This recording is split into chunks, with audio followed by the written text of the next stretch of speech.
Good morning, Long Island, and welcome to CMM Live. My name is Joe Campolo. I'm your host on this beautiful Friday morning. It's August 24th, and here at CMM Live, we are always trying to help Long Island thrive. Today, we have great guests to talk about two of my favorite subjects. I've been really excited all week about this episode.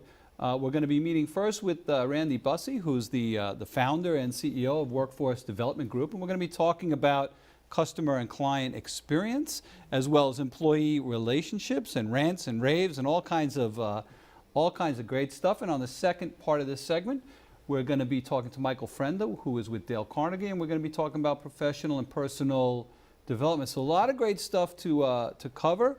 Randi, welcome. Really appreciate you having you here. Just so folks know, Randi and I are friends, professional friends. We met because Randi has helped us at our firm grow and facilitate a lot of our training and facilitate a lot of our client service programs. And I thought that it was so valuable for us to have used that I wanted the whole world to be able to meet you and share you. I'm usually pretty greedy, but I feel like the world should share you. So welcome. Well, thank you. And hello to the whole world. The whole world is watching right now.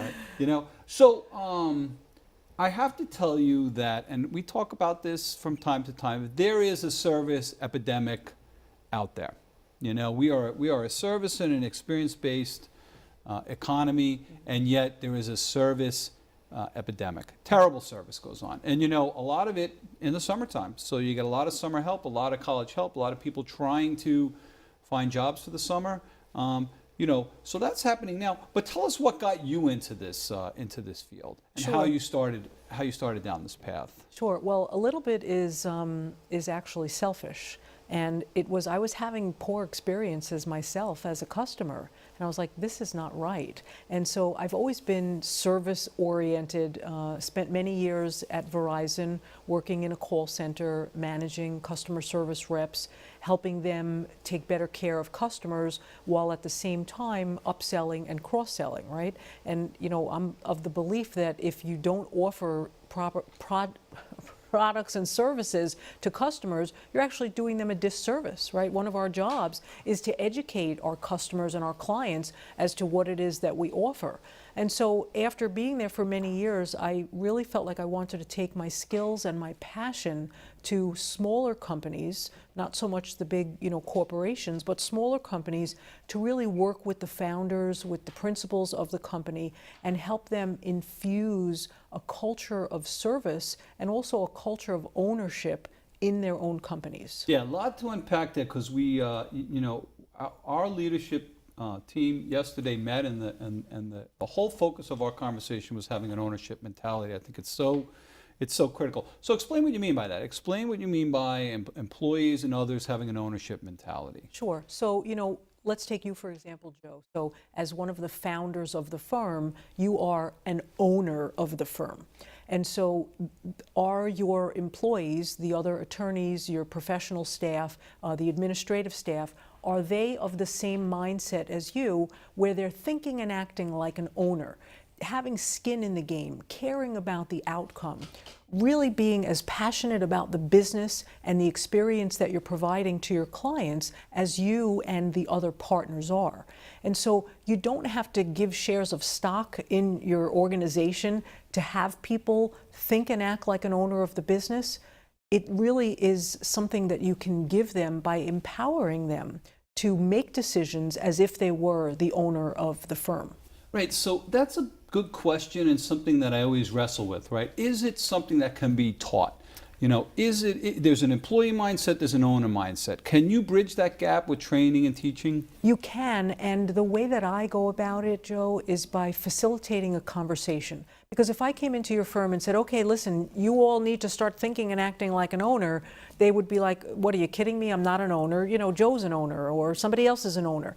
And so it really is about connecting your heart and your head, and helping people realize that, most people, I know you mentioned earlier about summer help, and summer help is a little bit different because it's a transient workforce and they're not always looking to put down roots, although who knows what a summer job could turn into, just like an internship could turn into a permanent profession. But I think it's about helping people connect the dots between what they do every day and their future employment in your organization. And so if you can get people to think differently about why they're there, what their purpose is, and the empowerment that comes along with their position, when that happens, it's magic. And, yeah. And you've seen it. I agree, I agree with that, absolutely. And you talk about, it's seasonal help and it's summertime, so I just happen to have this this experience, and you ruined me now. So all the training we've done together, you've ruined me because, I am so observant and so aware of service. But where I find it incredible is, so if you go out to a fancy restaurant, okay, and they have summer help, you're going to have a terrible experience. Yet they seem to hire them, they seem to do lack of training, and then, that tarnishes their brand, in my opinion. Why is it a lack of workforce? Is it a lack of training? Why is there this insistence on trying to stack, these coffers with the inexperienced help? Yeah, so, if you're talking about out east, it's hard to get help out there. However, you can't use it's summer as an excuse as to why service isn't as good as it might have been at another time of year. You talk about it ruins the experience, and if you have one bad experience at an establishment, whether it's a restaurant, whether it's a hotel, or whether it's a law firm, you might be the person who says, you know what, I'm never doing business with this company again. And so is it worth the risk that these owners are taking, where they're putting inexperienced staff or staff that are not engaged and committed the way a full-time permanent employee might be? Now, here's the thing.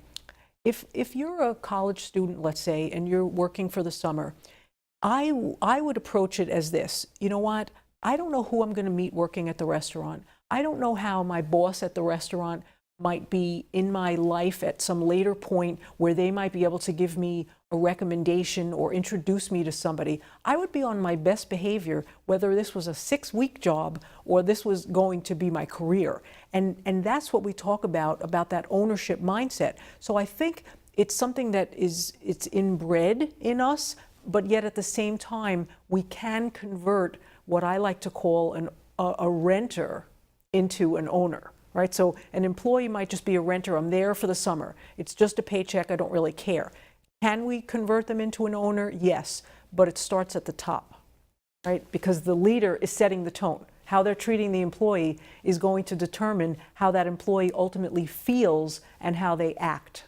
Yeah, and I think, look, I agree, and I think that it starts at the top, but I can tell you that as a young high school and college kid working in the retail marketplace, I looked to develop my people skills. I looked to give good service. I knew that there was going to be professional growth along the way there, and that's bottom. That's bottom as well. That's motivation, and I'm not sure is that a generational thing? Do you think this generation is different? How are you observing things? I don't like to stereotype, because there are plenty of older people that are renters and don't really care, and they're just there for a paycheck. I think a lot of it is how we're raised and what values our parents instill in us.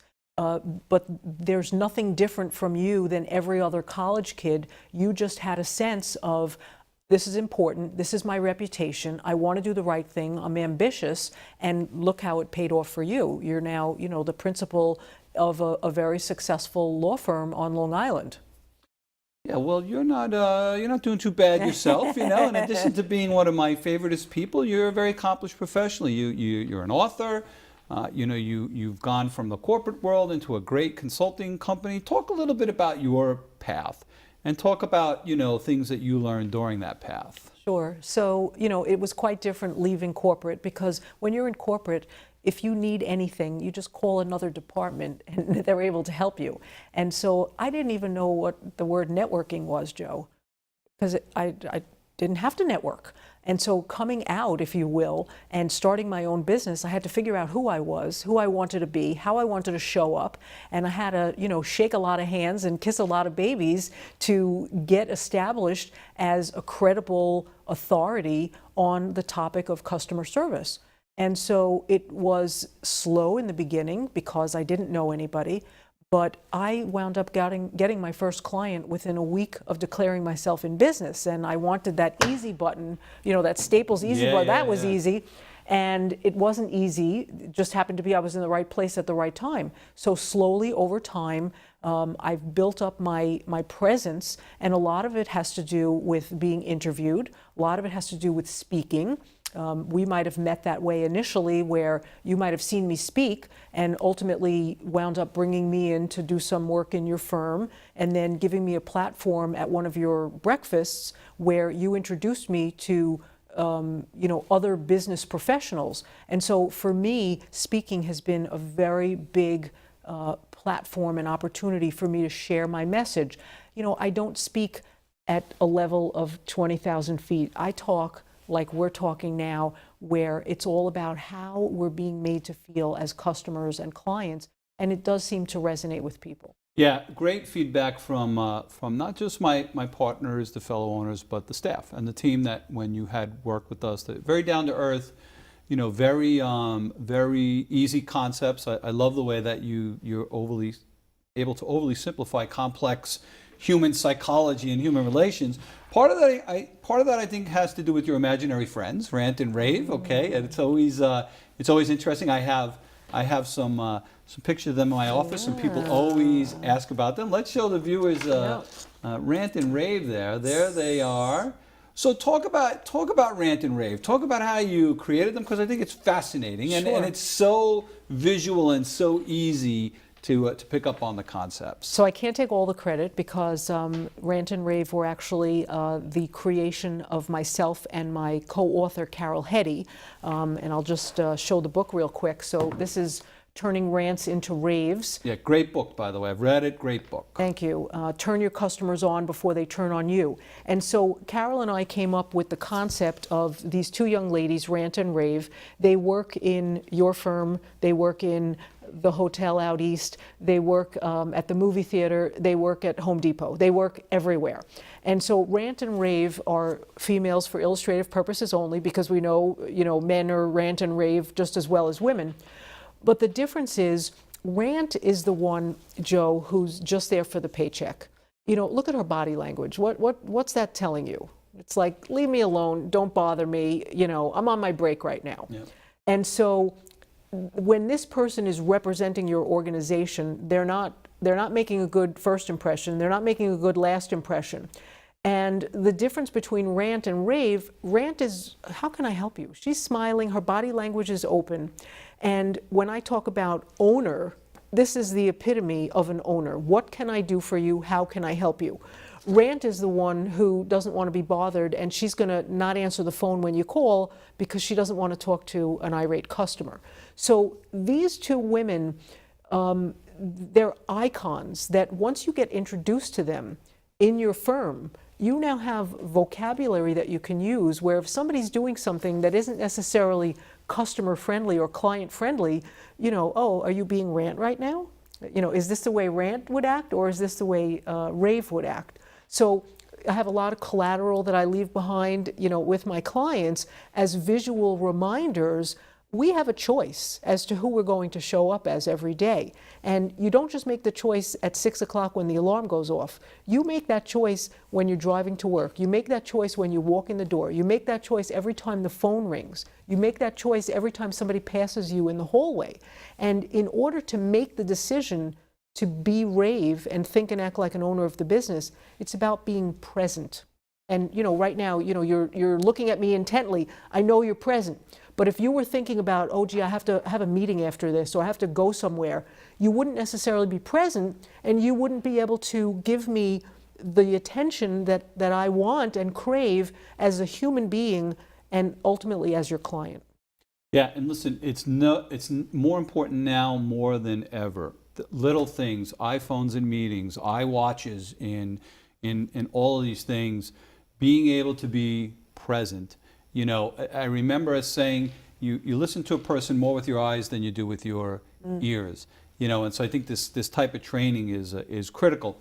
One of the issues that we really touched on when you're working with the firm and that we work with, are these sleeper rants, shall we say, especially from a client perspective. Clients that are very disappointed with the service that they're getting, but they're not going to come and tell you. And I would much prefer that somebody openly rant to me. or express some sort of dissatisfaction. But a lot of times they say, let me get through this experience and then I'm never going to do business Sure. with this company again. How do you help companies identify them, work through that, identify that process? What are some tools companies can use? Sure. So before I answer that question, I want to just mention to you, we don't like to get complaints from our clients, from our customers. However, we should welcome them, because the example you gave, I'm going to use you now until you finish my situation, my case, and then I'm never coming back again. I'm not going to tell you, but rest assured I'm going to tell a whole lot of other people. And social media has made, word of mouth on steroids. Yes. And so we need to create an environment with our clients, with our customers, where we solicit their feedback and then we act on it. And so my thing, I'm sure you remember, a complaint is a 4-letter word, Joe, and it's a gift. Yes. And so when we get a gift from one of our clients who says, I don't like the way you handled this, or nobody called me back,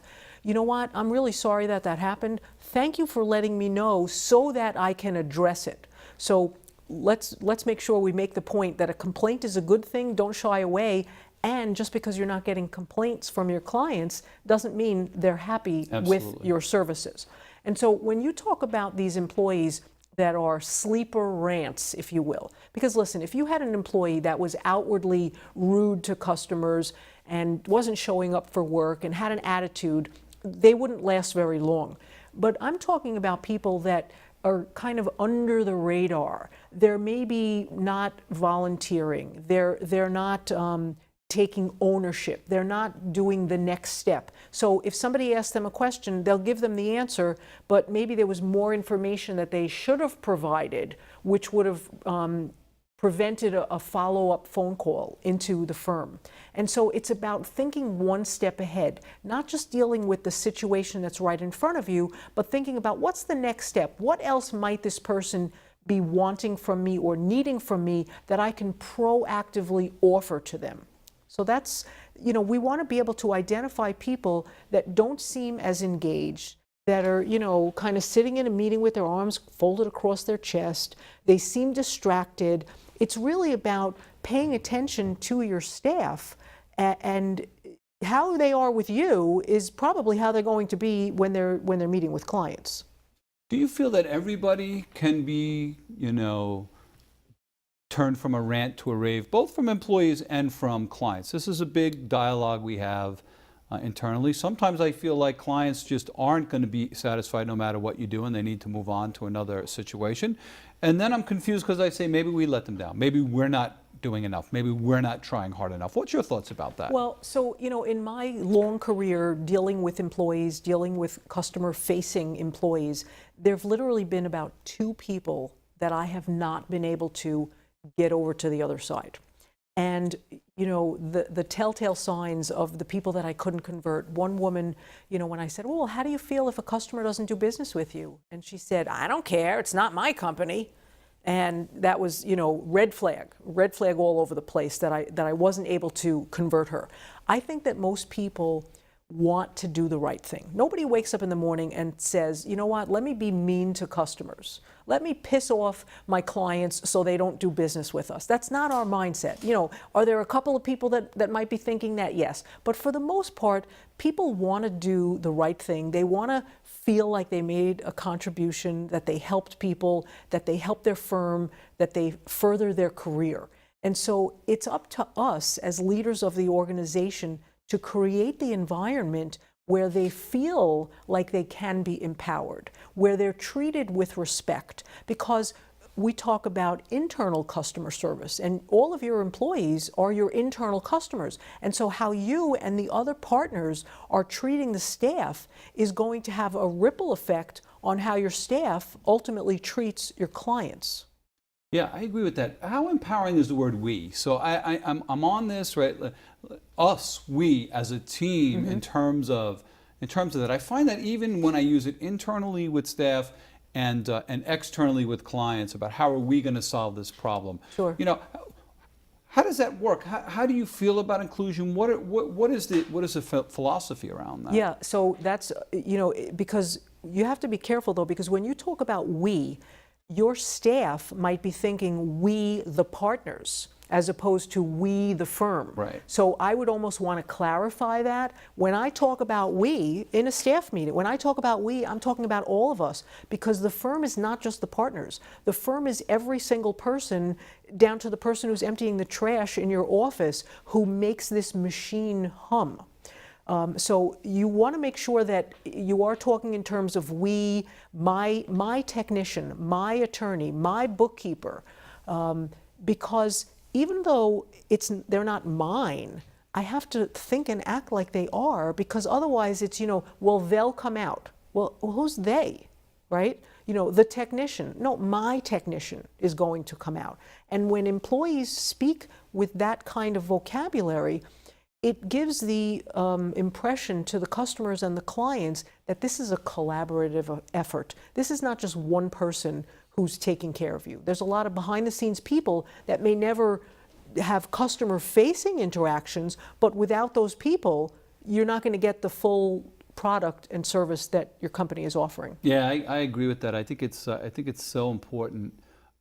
Let's talk a little bit about some of the basic problems you see companies creating and very simple solutions that they could put in place to solve it. What are your experiences on a basic level? Yeah. So even just answering your telephone, when's the last time that you called into your company and acted as if you were a prospective customer and wanting to see how you would be treated? Now, obviously, if you call into the firm, number one, they're going to know it's you because they're going to see your cell phone come up. Right. And number two, they're going to know it's you because your voice. And so get somebody else to call into your firm. As a matter of fact, I'll make the offer right here live that if anybody who's listening wants a mystery call made into their organization, I will do it. I will call. I'll act as if I'm a prospective customer or client inquiring about your services. I'll record the call and I will give you the audio recording as well as feedback as to how the call was handled. Because, by the time one of your prospective clients gets to an attorney, they've already maybe spoken to one or two people. And if that interaction didn't go well, they're never going to get to speak to the attorney. So I think the frontline people that you have, or as I like to call them, the director of first impressions, right? Michelle in your office is the director of first impressions. She's bubbly, she's friendly, she goes out of her way to help people. That is what you want representing your company. So I think it's important to see who is the voice and face of your organization and make sure that they're presenting in a manner that's in alignment with what you stand for. You talk about client service is so important, but if the director of first impressions is rant, well, you're not congruent and you're giving mixed messages to your clients. So we have to make sure that what we're saying is what we're actually delivering. A lot of companies, they'll have a sign on the wall, customers are king, customer service is number one, or that'll be on their website. But if they're not walking the talk when it comes to the actual interactions that they're having, again, I don't know who I'm going to get. Is it Jekyll or Hyde? Is it rant or is it rave?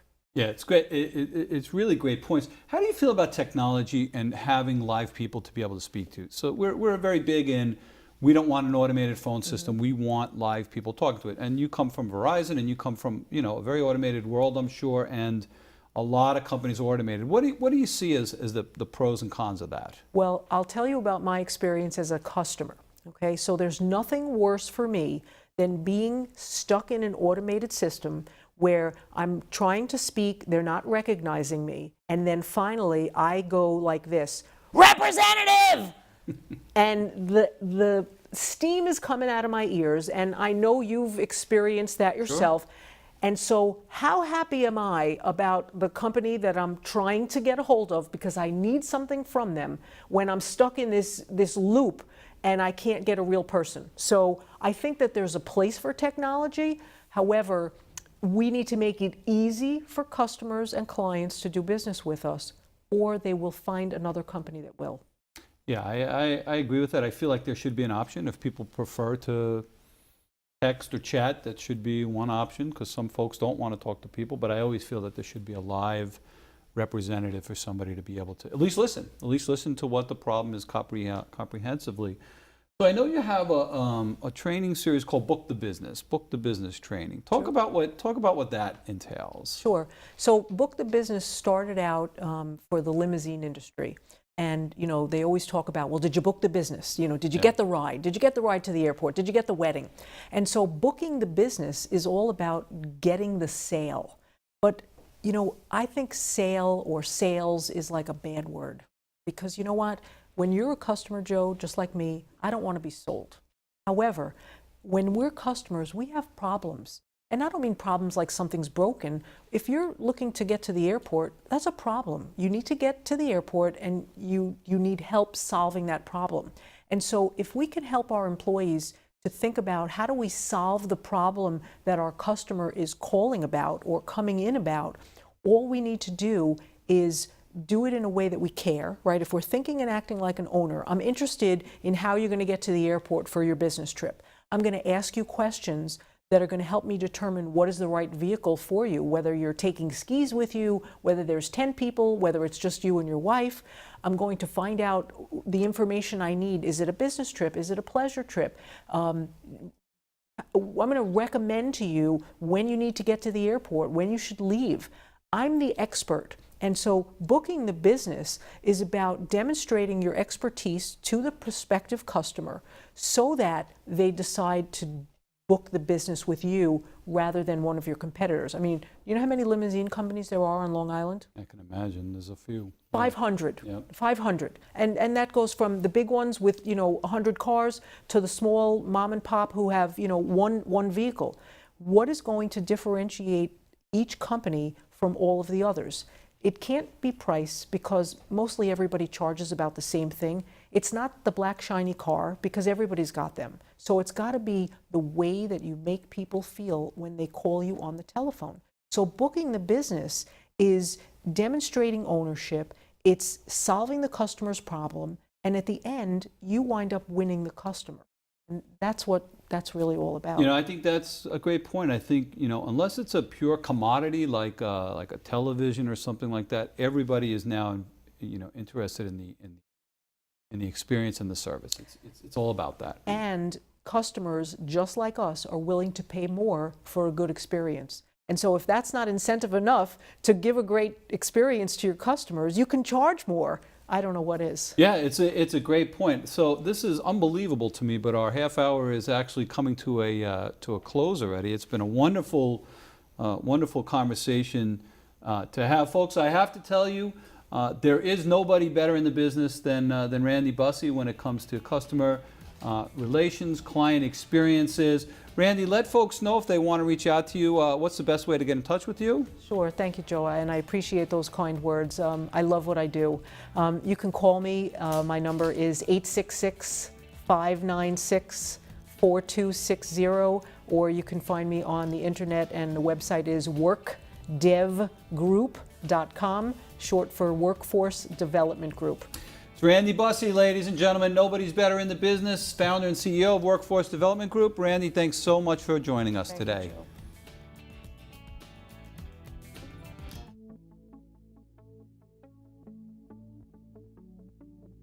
Achieving breakthrough engagement, enabling leaders to move your employee engagement to the next level.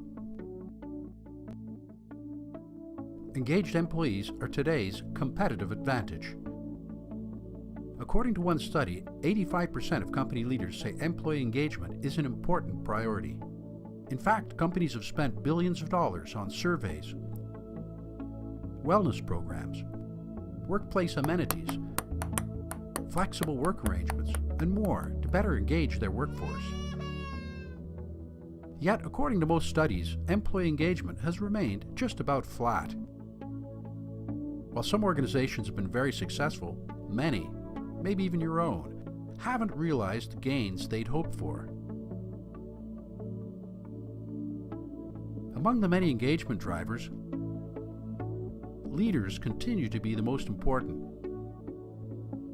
According to Dale Carnegie's latest research, unlocking your engagement potential means getting leaders at every level to make engaging employees a daily priority. Of the leaders who make engaging their employees a daily priority, 64% report above average employee retention. and 53% said their teams are always willing to go above and beyond to get work done. What do we mean by daily priority? We all know that if we want to lose weight, healthy eating and exercise can't be something we fit into our schedule only on occasion. It's the same with engagement, and it means forming new habits and making them part of our daily routines. It means consistently exhibiting behaviors that elicit the right emotions and create an environment of psychological safety in each and every interaction. To enable leaders, it's essential that organizations treat employee engagement like other important company goals. When this happens, leaders are almost 4 times more likely to make engagement a daily priority. Provide support and practical training for leaders, and demonstrate the personal benefits of engagement to leaders. By enabling your leaders at all levels to make engaging their teams a daily priority, you'll be on your way to moving your employee engagement to the next level.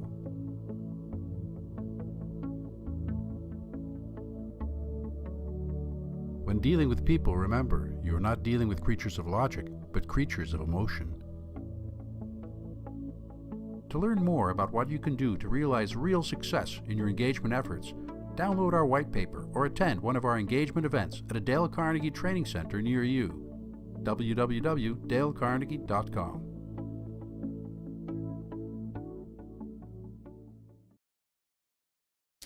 Folks, welcome back to CMM Live, where we help Long Island thrive. I am Joe Campolo, your host. Thank you for joining us. Today's session, we just had a terrific session with Randi Busse from Workforce Development Group to talk about customer and client experiences and how to enhance them. Really great topic for every business out there. And now we have a great follow-up segment with Michael Frenda, a good friend from Dale Carnegie Training of Long Island. Michael's going to talk to us today about professional development, and again, by way of disclosure, Michael is a friend of mine, and I love the guy dearly. And we have gone through, myself personally, and just about all of our attorneys have gone through extensive Dale Carnegie training. I swear by it, and I wanted Michael here today to help talk to all of you about what it is and what value it can add to your organizations, to you personally and professionally. So, Michael, thanks for joining us. Thanks for having me, Joe. It's an honor to be here with you. Yeah, it's great stuff. So, as you know, we've done a ton of work together. We've done a lot of training in Dale Carnegie, and I could, we could switch spots, and I could extol the virtues of what Dale Carnegie's been able to offer. But talk about it. First of all, talk about who is Dale Carnegie and what's the whole philosophy behind the training. Sure. Dale Carnegie started out, he was a poor Missouri farm boy who actually became a teacher and a salesperson, and he was an aspiring actor, wound up in New York City in a roach-infested apartment up in the west side of Manhattan, and realized that in college he excelled at public speaking. And he saw that there was a need for that among business people. And he eventually got a gig at the YMCA in Harlem and was able to really make a quick impact with business people and became like a rock star. Back then, of course, there was no TV, there was no internet. So he had a newspaper column or several newspaper columns. He had radio shows, and it took off. And as he developed his company, he felt that there was a need for sort of a handbook for human relationship skills, how we can communicate with people and gain their willing cooperation and so on. He couldn't find that book. He hired researchers. He went to the New York Public Library. He couldn't find it, so I got to write it. So in 1936, he published How to Win Friends and Influence People, which has become, it's still a vigorous bestseller among business people. And it's really the handbook for how to get along with people. And Mr. Carnegie himself said, look, I didn't invent this stuff. I swiped this from Jesus and Socrates. I took these ideas and made them practical for business purposes. And I think what happens as a result of that is people, tend to flourish once they get that bug, and they want, sort of as Randy was saying, it helps people to become more successful and to care more about what they're doing. We all want to be successful. We all want to contribute. That's, I think, is a basic human need. And sometimes the organizations get in the way of that. Yeah, I agree with that. One of the things that I love about Dale Carnegie, so I read the book at a very young age. It's a very easy read. I highly recommend it for folks out there that haven't read it. And if you're in business and you haven't read the book, then shame on you. You should be reading it. But it's been the sustainability and the brand. Yeah. Right? There's no shortage of coaches out there. There's no shortage of business development, Correct. professional development organizations out there.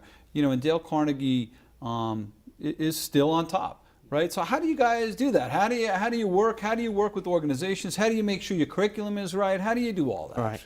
So I think that because the principles that Dale Carnegie laid out are timeless, really.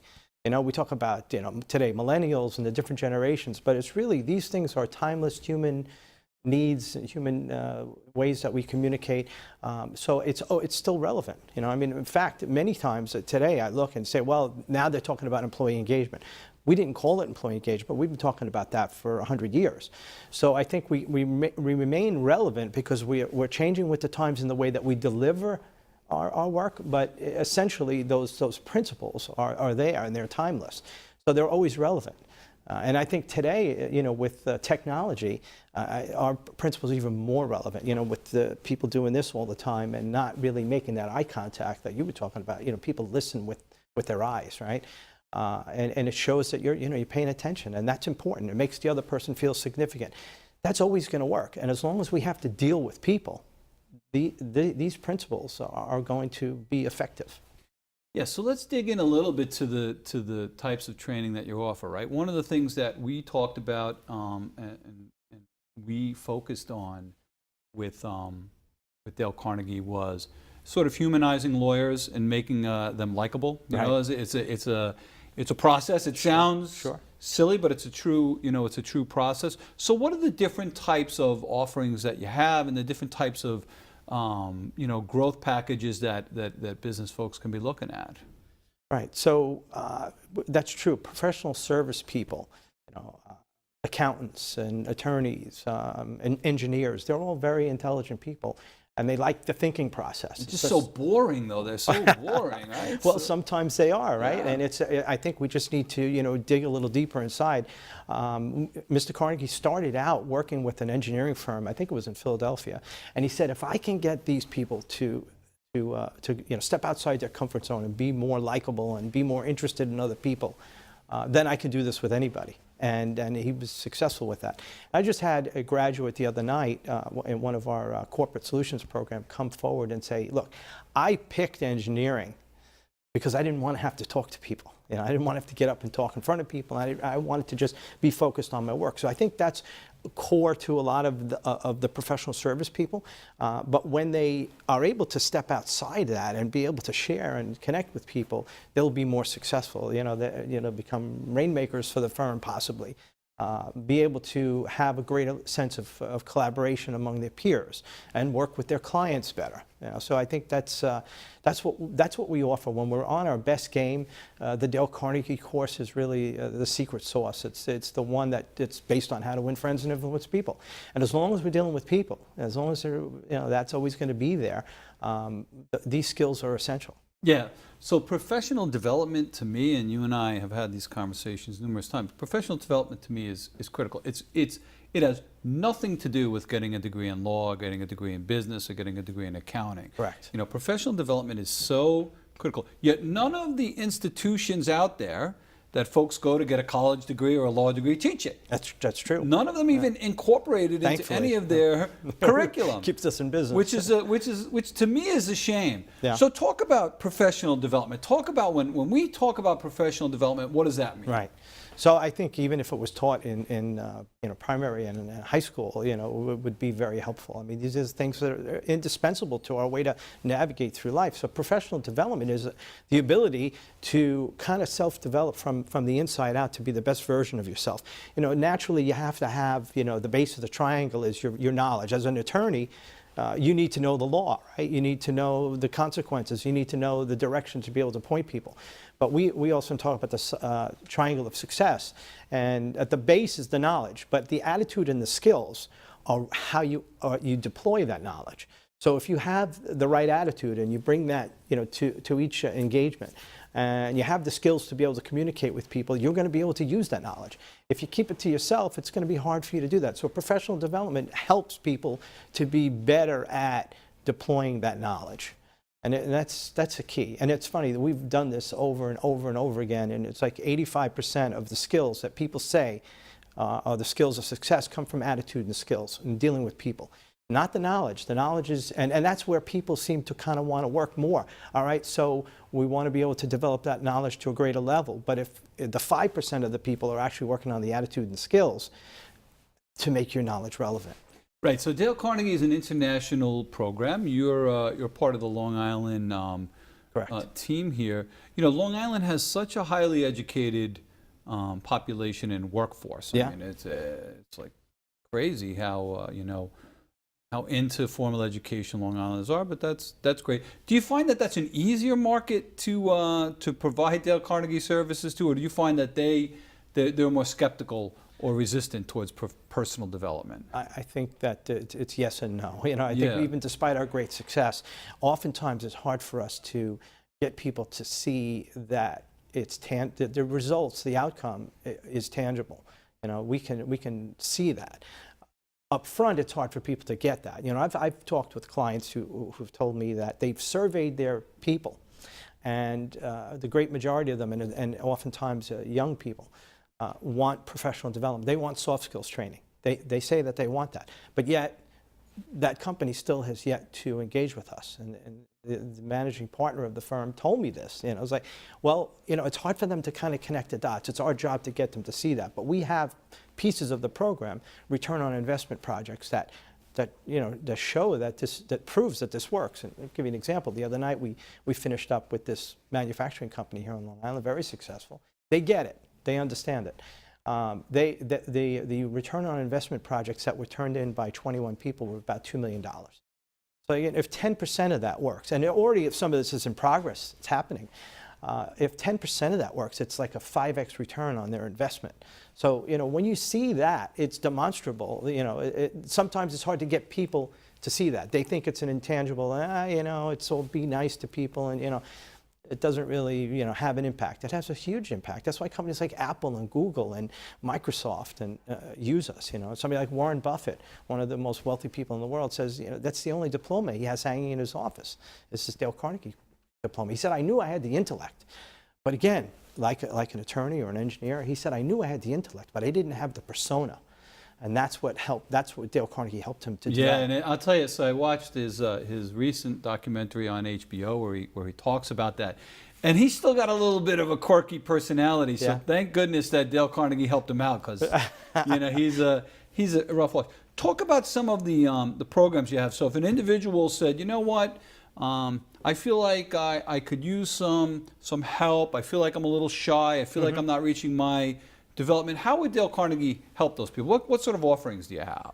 So the Dale Carnegie course is really our foundational course. That's the one that's based on how to win friends and influence people. And that's the way we're able to get people to kind of, you know, develop to be the best versions of themselves by stepping outside their comfort zone, building their confidence, getting them to become more engaged in their work. And again, I think that it's a human nature thing that people want to be able to make contributions at a greater level. And the way that they can do that is to dig deeper and go inside. You know, it's like John D. Rockefeller. He died in 1937. He was the world's first billionaire, and he said the ability to deal with people is as purchasable a commodity as coffee or sugar. And I will pay more for that ability than for any other under the sun. When he died, his wealth was estimated to be 4.5% of the entire output of the United States economy. So I think he knew what he was talking about there. And you know, the idea that people can develop themselves and become more successful and gain confidence and really be able to reach into their potential is the core thing that we do for people. We help them to do that. Right, and how do you do that? So what sort of exercises do they sort of do? So basically, you know, we need to move people outside their comfort zone. We don't like to move them into the panic zone, but we get them to get up and talk, right? We talk about that's the learning zone. So, and by example, by seeing other people do it. But they have to get up each week and kind of make little micro presentations. They work one-on-one with people or in small groups. And by doing that, you know, it's sort of like building a muscle. You know, you start to develop more confidence. And when you say, I get some wins by doing that. We have little things in the program, like little memory exercises and things like that. People see, hey, I can do that. It inspires them to go to greater levels. And then we talk about things like disagree agreeably, so that's a big thing. Conflict in the workplace is huge. So if we're able to get better at, collaborating and cooperating, again, this builds our confidence. It's like a success cycle. It kind of feeds itself. And every week we come in and we practice these things. We give them time-tested and proven knowledge. But many times the seminars end there. You come in, you got the right attitude, you get a great material, and then you leave and you forget about it. Ours, sort of part of the secret sauce, is to be able to practice that in the classroom and in the workplace, and come back and talk about your experiences. Aha moments result from that, and these then eventually burn into habits, and you hit the goals that you set by being able to develop that. Do you see elected officials coming to use your services? We've had some. Yes, we have had some. We probably would do a better job getting more. Yeah, we would probably be better off if more of them. I'll tell you what, elected officials that are out there, if you want to use these services, I'll pay for them. You call Michael and I'll pay for them, because I think the country can only win with those sorts of listening and problem solving services. Let's talk about technology a little bit. The millennial generation, yes. Technology, cell phones, texting, Twitter. Seems to me that it creates challenges for Dale Carnegie training, right? So how are you guys facing that? How are you shifting? How are you developing? How are you dealing with that? I think those are all great things and not going away, right? The idea is to make people more dependent, less dependent on that for the primary focus of the communication. I had a company I dealt with out in the Hamptons that had basically the baby boomers and the millennials, and they were at odds, because again, the baby boomer would want to talk to the people and they'd be on their phones and things like that. And it was like, well, we got to bridge the gap. This is really two different languages we're talking. So I think that millennials do resonate with what we do very well. As long as they're exposed to it and they understand it, and I don't think there's going to be a radical change in less dependence on that technology. It's here to stay, and it can be very useful.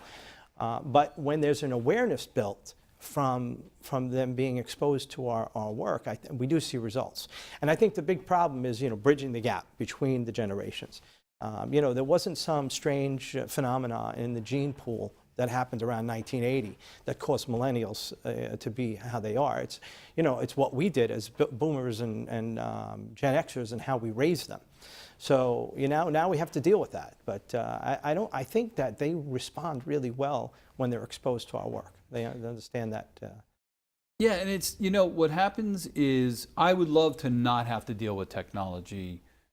From a business perspective, I'm somebody who enjoys talking to people. I like to get on the phone. I don't mind doing that. Yeah. The challenge is you're almost falling behind your competitors now, if you're not. Right. If you're not plugged in, if you're not doing it, and we've created this system now where there's no way out. Do you find millennials are aware of Dale Carnegie training? Do you find that there's a challenge like marketing to millennial generations? How do you find that? Yeah, that's been our challenge. People from my generation, your generation, older, they knew Dale Carnegie as the gold standard, and we've done a poor job, frankly, of communicating that. It's getting better. We've reversed. I think we turned the ship around and are doing the right type of branding and things like that to help to reach that audience.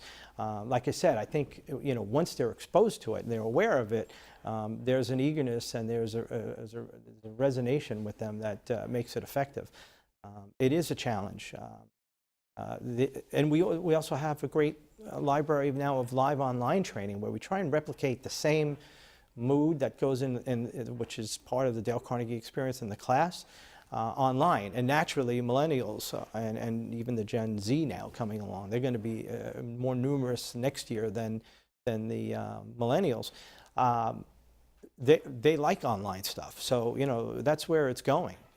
I don't think we'll ever not have the live classes, but I think that the live online is more attractive to them, and that's the way that we can get exposed there. Yeah, you guys have a great book out too, How to Win Friends in the Digital Age. I think it's called. I've read that. I think that's a really great read for folks to to do it. So as a business owner myself, and look, you're an entrepreneur, and you have had and have businesses. You're always trying to keep costs down. So you're looking for what's the return on investment, right? What's the return on investment? And soft skills, a lot of people don't think that there's going to be a return on Correct. in investment. How do you approach business owners? Are there statistics? Are there quantifiable ways that you can help businesses understand how it can grow productivity? Absolutely. I think that, again, people often look at it as an intangible, fuzzy, kind of feel-good thing that really, that's not going to have any tangible results. But yet, there's a lot of proof out there. I mean, we deal with more than 400 of the Fortune 500. We have tens of thousands of other companies. So there's a lot of testimonials and case studies and, proof that we can bring to bear. I have a large client that's in the financial services business, and they told me at one of our wrap-up meetings when we were designing the next program, more than 100% of the people that went through your program were promoted.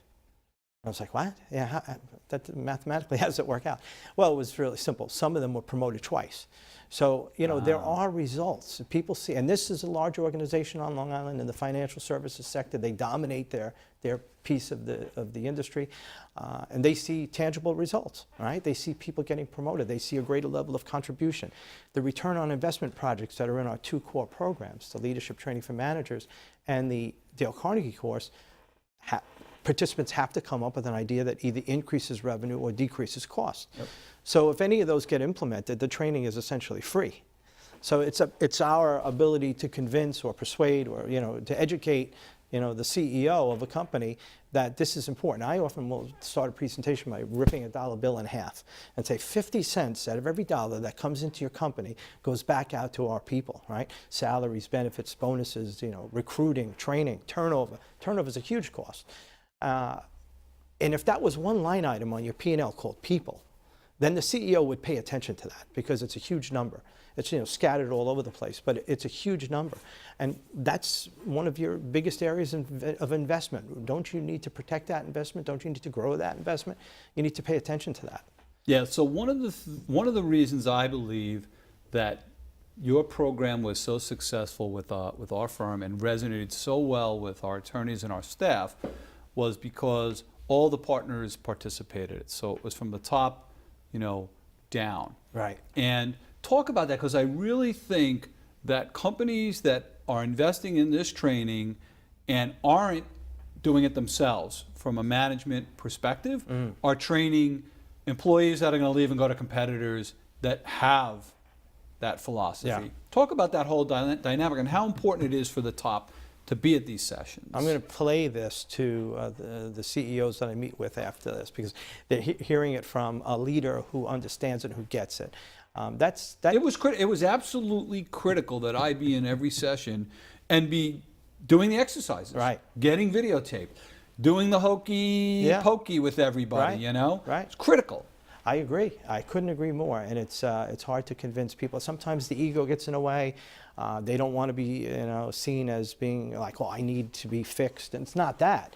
But it's also inspiring and encouraging your people to be better by being there. And I think it's so critical that you understand that. And that always leads to more success in the program. And I've had the exact opposite, where I've had C-level people invest in the training, but sort of divorced themselves from the whole process. And the results, unfortunately, often it's clear that gap was there.